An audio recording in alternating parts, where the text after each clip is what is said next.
Hello, I'm Julie Sweetland from the Frameworks Institute, and you are tuning in to the first episode of our online modules exploring research findings from the Farming and Food Narrative Project.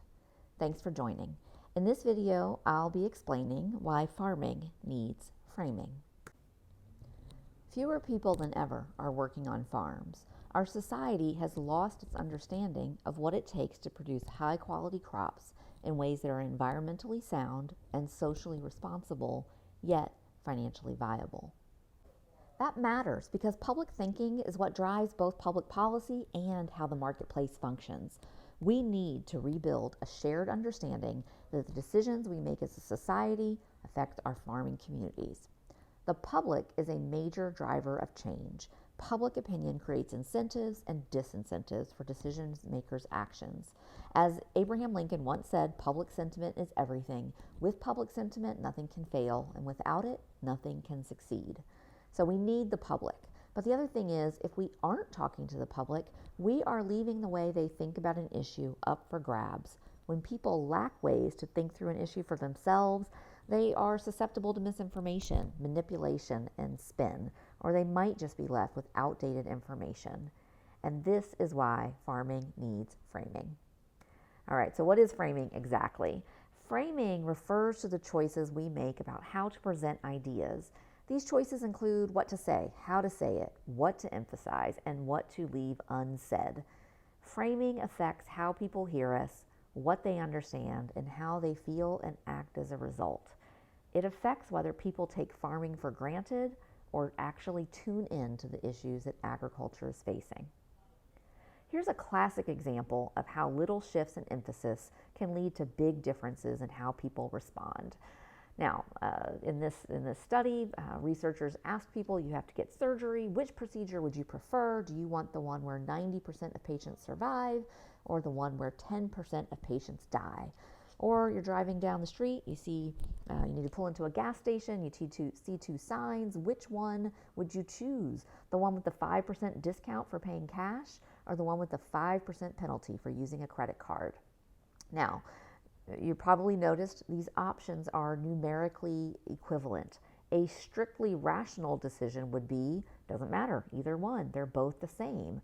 But as it turns out, this experiment showed humans aren't rational, but they want to survive and they want the discount. This finding was even replicated with surgeons. The reason is that we have a built-in cognitive tendency to want to avoid loss. And so this type of experiment shows us that shifting public thinking isn't as simple as just giving people more information. That's relying on rationality to make decisions. While of course people can learn and engage with new ideas and can make rational decisions, it's also true that we pick up on subtle cues to interpret ideas, and we aren't always just strictly moving on the information. There are frame effects. Here's another example about what this might mean for farming. As part of the Farming and Food Narrative Project, we interviewed ordinary Americans to analyze how they thought about farming, and we noticed that people primarily associate the topic with food and food production. We would ask about farms, we'd get answers about grocery stores and eating. That's not particularly surprising, but what was interesting was where conversations went from there. When people were talking about food, the conversation often gravitated toward food safety. People focused on the purity of food and wanted to see farmers do as little as possible to their crops because they were worried about whether pesticides or other chemicals would harm their health.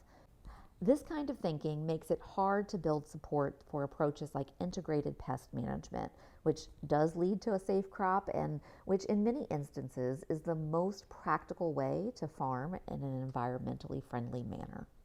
If we could get people talking about farms, on the other hand, then people began to think less about their own personal concerns and more about the concerns that face farming as a whole. People talked about the impact of changing weather patterns on crop production and farm viability. They wondered whether our policies are doing enough or doing the right things to support farming. They brought up what they knew about different farming practices and recognized that they didn't really know what it takes to farm in ways that care for the environment and for all the people involved in producing crops. Why does it matter about whether people are talking about food or talking about farming? Well, the public conversations we have on social issues are dress rehearsals for the programs, policies, and practices that society will endorse. If we want support for truly sustainable farming to take center stage, we need to have more focused conversations about farming. Okay, so those were two quick examples that I gave to illustrate what I mean by framing about making shifts, but I don't want to leave the impression that reframing is about a single shift in emphasis. Reframing a social issue isn't as simple as flipping a switch. Instead, it's more like learning to use this thing. This old sextant, a navigation tool once used in sailing, has a lot of moving parts, and they all need to be carefully calibrated to point your message toward its intended destination. And strategic framers learn to fidget with each aspect of a communication. For example, some of these frames, these are some of the aspects of a communication that you can make choices about when you are writing your website copy, sending out a press release, giving an interview, creating a sign or a flyer, or presenting to a group. So each of these have a measurable effect on how people understand, interpret, and act upon our communications on social issues. The tone we take, the values that we highlight, the numbers we present, the metaphors that we use to explain concepts, the overall narrative we're telling, who's telling that narrative, who we're using as messengers, the examples we're giving, the context that we put around an issue, the visuals that we show, the images, the graphs, the photographs, the illustrations. What order do things come in? Where do we start? How do we explain them? And how do these lead people to see solutions? So we can work systematically through thinking about the choices we're making about different aspects of communications to get that measurable effect, get to differences in how people respond. So to figure this out, we conducted a comprehensive investigation that involved several different research methods in two major stages. Because at Frameworks, we believe that advocates, researchers, and experts are vastly more effective when they use framing strategies that have been rigorously tested and designed to move people's understandings, attitudes, and support. And so we worked to provide that rigorous research. We worked in two phases. We started with understanding how people think now and why, and then we moved into developing and empirically testing different ways to spark new thinking. All told, our project involved 8 different research methods, sampled over 3,000 ordinary Americans, and analyzed hundreds of pieces of news coverage and pieces of communication from agricultural organizations. And here we have a set of 3 research reports that lay out what we found in some detail. And the Farming and Food Narrative Project has many other resources like this video, but also toolkits and trainings that can guide agricultural voices in making the most of the resulting recommendations. But here's a brief overview of the key shifts in communications that we think will move mindsets on farming in productive directions. So contrasting what's on the left with what's on the right side of the screen, we believe that agricultural voices should spend a little less energy connecting to people as consumers or as eaters, and instead connect to people in their role in society, as civic actors, as citizens, because if we want public responses, we need to be having a public-oriented conversation. We think we should do less of a narrow focus on one issue or one crop, and instead collectively and consistently make the story about interconnection. We can use less language that reinforces simple binary thinking about crops, about production methods, about types of farms, about what is sustainable and what isn't. And instead, we can explain good farming practice, sustainability's many dimensions. Our research suggests that we can spend less time reminding people that society relies on farming and spend more time helping people understand how farming relies on society. People know that farming feeds us all, but they don't necessarily have a sense of how we have a shared stake, a shared responsibility, a shared influence, right, on what farms can and can't do, and how they operate and how they can thrive. So that's a story that needs to be told. Um, we should spend a little less energy lamenting the economic pressures on farms, not because they're not real, because people know the story that farms are going through tough times, but they don't understand how or why or what can be done about it.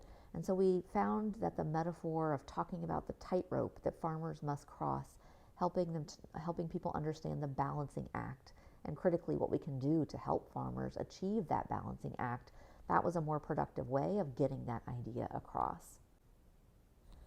We know, of course, that there are myths, misconceptions, and negative attitudes towards some practices on farms, such as spraying crops is just one example.